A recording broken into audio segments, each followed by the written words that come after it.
Sur le salé, le taux de TVA va être, il va y avoir deux taux de TVA.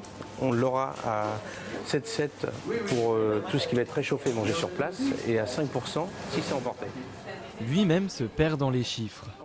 Dès le 1er janvier, ce boulanger parisien va devoir jongler entre différents taux de TVA. Jusqu'aujourd'hui, pain, viennoiserie et autres plats salés, tout était soumis au même régime, 5,5%.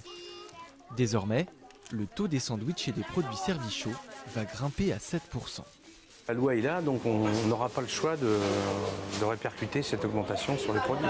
Après, on va savoir comment on peut le faire d'une manière si vous voulez, intelligente, qu'on ne soit pas obligé de rajouter par exemple 2,5 centimes sur un produit, c'est compliqué. Pour ces produits, il faudra compter en moyenne 5 centimes de plus qu'auparavant. Concrètement, cette tarte salée pourra désormais être taxée à 2 taux différents selon le lieu où le client souhaite la consommer. Dès lors qu'elle est chauffée, c'est comme si l'acheteur la mangeait sur place. La TVA s'applique donc à 7%. Si la tarte est emballée froide et qu'elle est à emporter, la TVA reste à 5,5%. Des considérations que les boulangers doivent maintenant prendre en compte pour établir leurs tarifs. Il faut qu'on épluche un petit peu tous les produits, savoir comment ça va se passer, savoir aussi quelle est l'importance des clients qui emportent et qui prennent sur place, parce que ça c'est une question qu'on ne s'était pas posée parce qu'on n'avait pas besoin. Aujourd'hui on va vraiment en avoir besoin. Les réactions des clients oscillent entre indifférence et agacement.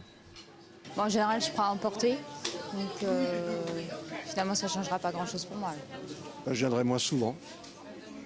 Voilà. Je viens déjà occasionnellement, donc je viendrai moins souvent. Voilà. Je ferai plus attention. Si certaines grandes chaînes de fast-food se sont engagées à ne pas répercuter la hausse de la TVA, les boulangers, eux, craignent que cette nouvelle mesure les rende moins compétitifs.